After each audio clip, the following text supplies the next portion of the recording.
Are you sure reality is what you think it is? Or let me put it another way. Are you sure you have reality figured out? Or are you just living inside a very convincing story your mind just keeps telling you? Because here's the uncomfortable truth that most people just don't want to go near. What you think is reality and what you're actually experiencing are not the same thing, not even close. So that's what I really want to explore with you. Not some abstract philosophical what is reality debate, but the reality you believe you're living and the reality your nervous system is actually generating for you in real time.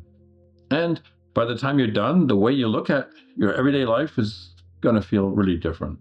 So stay with me, because this is one of those conversations that once you hear it, you can't unhear it. Here's the part nobody likes to admit. Most people aren't experiencing reality. They're experiencing a filtered hallucination that their nervous system stitches together on the fly. We walk around as if reality is this solid objective thing, and our senses are trained detectives gathering evidence and reporting the truth. They're not detectives. They're actually rookie trainees who haven't even figured out which way is north. Even your eyes don't show you the world. They show you whatever your brain decides won't overload the system. Your ears fill in missing sounds automatically. Sometimes you literally hear things that were never actually there. They're just added to make a sentence sound smooth. Even your perception of now is a delayed reconstruction. By the time you consciously register an event, it's already happened. You're reacting to a neurological rerun. And then we call this reality. So let's think about that for a second. Your brain receives roughly 11 billion bits of sensory input every single second. And out of that, you consciously process maybe 40. Not 40,000, 40. So when someone says very confidently, hey, I know what's real, you know what? It's hard not to smile, because it's like, based on what? That 0.00004% that slipped past all the other filters? This is why I start here. Reality as you experience it isn't simply what's happening out there. Reality for you is what your nervous system can currently handle. Your personal world is not the world. And here's the ironic piece. We argue about reality as if it's a shared experience. Well, it isn't. It's a shared location, yes. The experience is custom built. Sit 10 people in the same room and you'll end up with 10 different realities walking out the door, each one absolutely convinced they saw what really happened. So your nervous system is not showing you truth. It's showing you whatever keeps you functional enough to not walk out into traffic. That's not truth. That's actually survival mode with fancy lighting. Your brain's top priority is not accuracy. It's efficiency. It's trying to keep you alive using the least amount of energy possible. It's kind of like a lazy landlord doing patchwork repairs and really hoping the tenants won't look too closely. So your senses cut corners constantly. Your hearing fills gaps. Your vision screens out anything the brain has tagged as irrelevant. Your sense of time gets stretched or compressed, cut and restitched depending on your emotional state. You're not perceiving the world, you're perceiving your interpretation of the world. And that interpretation is highly biased. Not because you're a bad person, but because that's how the system is built. Your nervous system is trained to notice what you already believe, what matches your emotional state, what fits your past experience, and what it thinks you can handle without fainting or shutting down. Everything else gets tossed out or blurred into the background. Most of your reality is actually your nervous system filling in blanks with assumptions so the world feels continuous and stable enough for you to function in. It's not genuinely continuous. Your brain just really hates admitting how often it has no idea what's going on. And this is why two people can be in the same conversation, hear the same words, watch the same event, and walk away with completely different universes in their head. Same input, different filters, different bandwidth, and different reality. And yet, we still argue about the truth as if there's only one version, and anyone who doesn't see our version must be wrong. So if your nervous system and mind only overlap on a tiny sliver of the spectrum, of course our realities don't match. Yeah, they were never going to. Most people think they're perceiving reality accurately. In reality, they're perceiving their state, their frequency, their unresolved stuff, their coherence or lack of it. Their narrative, their conditioning, their history, their fear, their hope, all of it is dressed up as facts. And that's why the world looks the way it does. Not because reality itself is inherently chaotic, but because most people are. They're tuned into static and mistaking that static for truth. And this is where the conversation really shifts, because if your nervous system is customizing reality on the fly, then the next question really becomes, what exactly is it filtering out? So here's the funny part about us humans. We act like we're experiencing the entire universe, when in reality we're playing in the equivalent of a children's sandbox and call it the world. Then we defend the sandbox like it's the sacred truth. So most people don't actually want reality. They want something familiar, stable, and predictable, even if it's completely fabricated. It's the Matrix steak all over again. I don't care if the steak isn't real. All I really care about is that it feels real enough, and then I can relax into it and not have to change. Because the real is messy. It's alive, unpredictable. It's beautiful, it's chaotic, painful, transformative. It's uncomfortable, and far too honest for most nervous systems that are already running on fumes. So what do? We build a mental sandbox, a tiny perceptual enclosure, and then we live inside it as if it's the entire cosmos. The sandbox feels real because you keep reinforcing it with your attention. Your nervous system scans reality, finds what confirms your existing worldview, filters out anything that doesn't fit, and your mind says, see, this is how life works. And it becomes a self-reinforcing loop. You're not experiencing life, you're experiencing your settings, your bias, your history, your fears, hopes, and conditioning. You're experiencing your trauma imprints, your level of coherence, and all of that creates the walls of the sandbox that you're living in. This is why some people genuinely live in a world that feels dangerous, while others live in a world that feels mostly friendly. Some live in scarcity, others in abundance. Some live in constant chaos, others in a sense of flow. Same planet, same era, completely different broadcast. So reality doesn't need to change for your experience to change. Your experience reality changes when your state changes. And here's the line that flips the whole conversation. You can't experience a reality you're not tuned to. If your awareness is sitting at one frequency and the world is broadcasting on another, you'll swear that reality is small, dull, hostile, or pointless. Not because it actually is, but because that's the station you're currently dialed into. So then the question becomes, if reality is the big field, what exactly are you broadcasting into it? This surprises people, because reality isn't responding to every passing thought you have. It's responding to your state, your overall frequency, your overall tone. It's your coherence, your internal broadcast. Thoughts, they're just tiny. They can shape your mood, way more than they shape the structure of your life. But your frequency, your underlying state shapes your perception. And then your perception shapes your personal reality. Because you can only act on what you can see. Think of the world like a massive radio tower transmitting a full spectrum of possibilities. Yet, you only hear the station that you're tuned to. You're not experiencing the world, you're experiencing the version of the world that matches your current signal. If your nervous system is broadcasting fear, you perceive threat everywhere. If you're broadcasting scarcity, well, then you perceive lack and limitation. If you're broadcasting overwhelm, well, everything looks like chaos.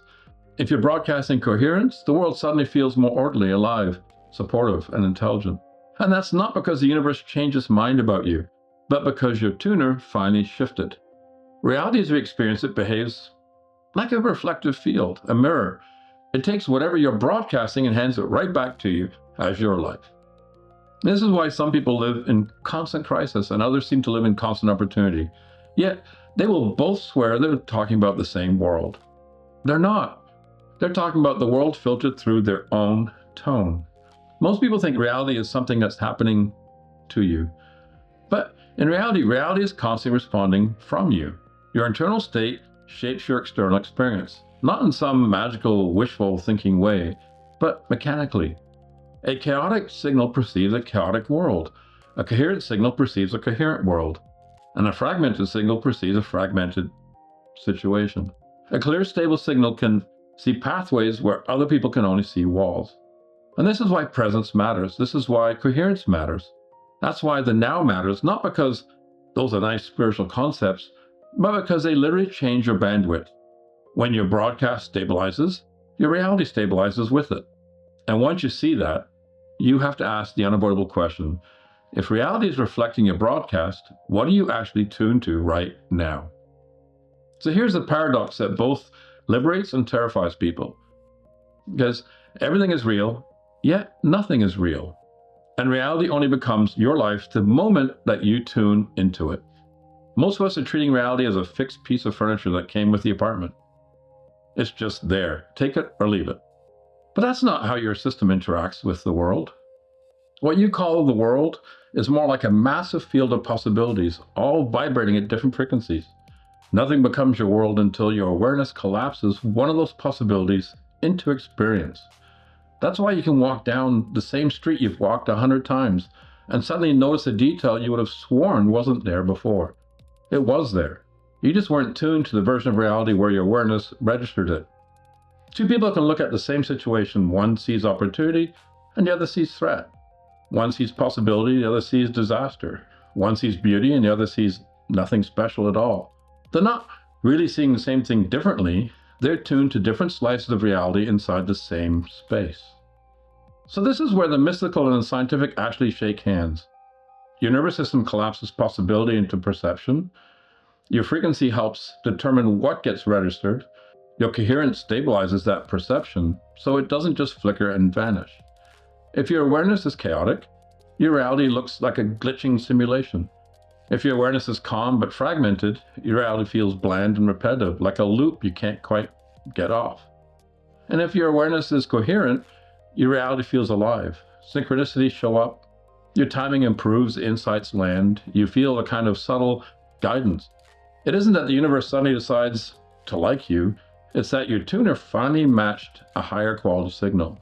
The vast majority of people just don't realize they're living in a low-resolution version of reality. And this is not because they're stupid or broken. It's really because they're tuned to static. Static from chronic stress, unresolved emotions, a breath pattern that never really lets the system settle. Narrative loops, old projections, past experiences still running the show. Worries about the future, and the constant noise of a nervous system stuck on a survival autopilot. Static narrows the spectrum. Coherence widens it. And when the spectrum widens, you literally start perceiving more reality.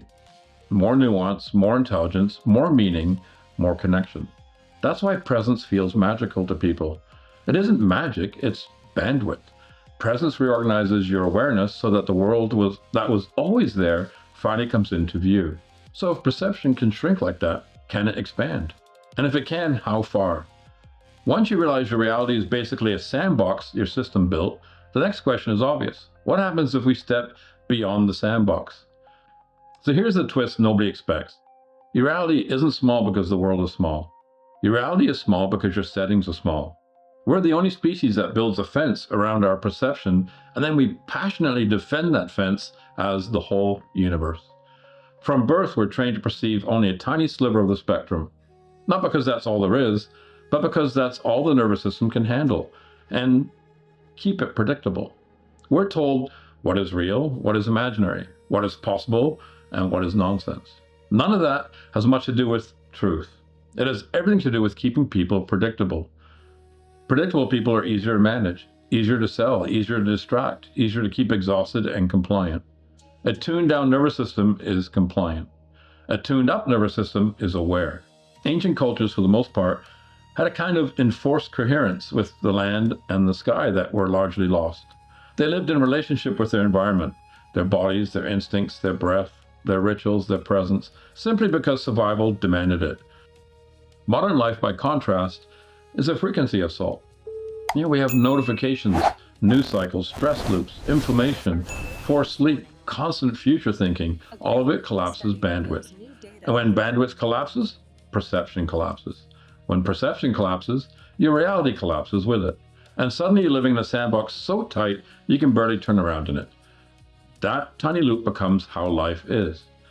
And here's the uncomfortable part. A lot of people don't actually want to leave that sandbox. They want the idea of freedom, but not the responsibility of perception. Because the moment your bandwidth widens, you start seeing things you can't unsee. Your own patterns, your own narratives, your own incoherence, your own illusions. Once you see the fence, you can't pretend it's just part of the landscape. So most people stay small. Small bandwidth, small perception, small reality. But here's the actual truth. There is no fence. There is only tuning. You don't have to smash your way out of the sandbox with some dramatic spiritual breakthrough. You simply stop matching its frequency. You stop living in agreement with the tiny version of yourself. When your awareness expands, reality doesn't actually get stranger, it gets clearer. The intelligence in the world becomes visible again. The synchronicities that were always there finally register. The intuitive hits land instead of bouncing off. The timing aligns, meaning starts to reveal itself in places that used to feel completely random. Now, this is not because you're magically manifesting anything. It's because you tuned into a version of reality you were too scrambled to perceive before. And if perception can expand like that, it leads to another question. What did ancient cultures see that we don't? Because the answer to that explains a lot of why our modern reality feels so thin and disconnected. Ancient cultures weren't primitive, they were perceptive. They operated with a sensory range modern life has beaten out of most of us. They lived in presence because they had to. Their nervous systems weren't being shattered daily by digital noise, blue light at midnight, or cortisol spikes before breakfast. They were attuned to seasons, land, animals, sky, breath, inner states, outer signals, and very subtle shifts in energy and pattern. That level of attunement widens your bandwidth. Wider bandwidth widens perception. That means they were accessing parts of reality we rarely register anymore. So when you read ancient stories about gods, serpents, visions, beings of light, or prophetic dreams, modern people shrug and say, that's just imagination. Really? This is the same species that built Angkor Wat, carved Nan Madol, aligned pyramids to star systems we later confirmed with modern instruments, and engineered stonework so precise we still argue about exactly how they did it. But we're convinced they just made everything else up. Ancient cultures didn't draw a hard line between physical and energetic. If something had presence and influence, it mattered. Modern humanity, on the other hand, tends to have an existential crisis if something doesn't show up on a scan or in a spreadsheet. The irony is pretty brutal.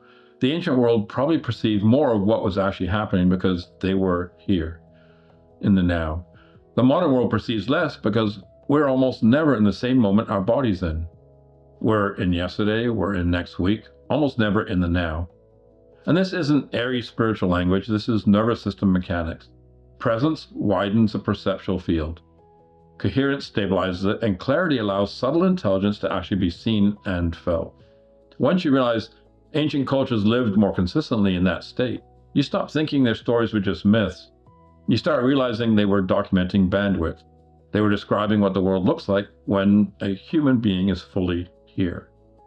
If you want to experience reality, you have to meet it in the only place it ever actually exists, in the now. The past doesn't exist as a place. The future doesn't exist yet. Reality only happens in one location, and that's the moment your awareness is currently in. Everything else is either a recording or a projection, and we treat the past like it's a solid object sitting behind us on a shelf. It isn't. It's electrical patterns in your brain, your body, and your field. It's a stored interpretation, not the moment itself.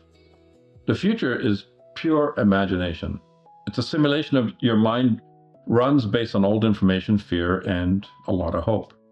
So, most people live in a past that no longer exists or a future that may never happen. And then they wonder why reality just feels thin, unstable, and really out of reach. You can't perceive reality if you're not in the same room with it. Reality lives here, in your breath, in your spine, in your senses, not as a story about your life, but as direct experience. That's why genuine presence feels powerful. It isn't mystical, it's mechanical. Presence brings your awareness back into the now, where perception and reality finally share the same coordinates again. When you're lost in the past, your perception is tuned to a frequency that really doesn't exist anymore. When you're lost in the future, your awareness is in broadcasting into a hypothetical that hasn't happened. Both states create incoherence. Both distort your perception, both shrink your reality. But the moment you return to the now, not as a nice idea, but in your actual body, your bandwidth begins to expand. You feel your body again, your vision softens but sharpens. You hear subtleties, you register nuance, your nervous system stabilizes, and your perception becomes more accurate. Presence is the only place where reality reveals itself. The good news is, you don't need rituals. You don't need gurus, mountaintops, or robes to do this. You just need to show up for your own life in the only moment it actually happens. And that's where bandwidth widens and reality stops being a theory and becomes an experience. Which leads us to the last piece. If reality only exists now, then what is it actually made of for you? Here's the part most people think they're ready for until they hear it. Reality as we experience it isn't a fixed thing. It's not a solid object. It's not a single stable truth that everyone is seeing the same way. Reality is an interface. It's a dynamic, responsive field that reorganizes itself based on how you meet it. You're not living in reality. You're living in a relationship with reality. And that relationship is shaped by your state, your bandwidth, your nervous system, your narrative, your coherence, your frequency, and your presence. That's why this conversation can feel like it threatens control. Reality isn't showing you what's out there, it's showing you what you are currently able to perceive. If your awareness is narrow, your reality is narrow. If your awareness is unstable, your reality is unstable. If your awareness is scattered, your reality is scattered. But when your awareness stabilizes, when your frequency becomes coherent, and your mind stops tripping over itself, the interface changes.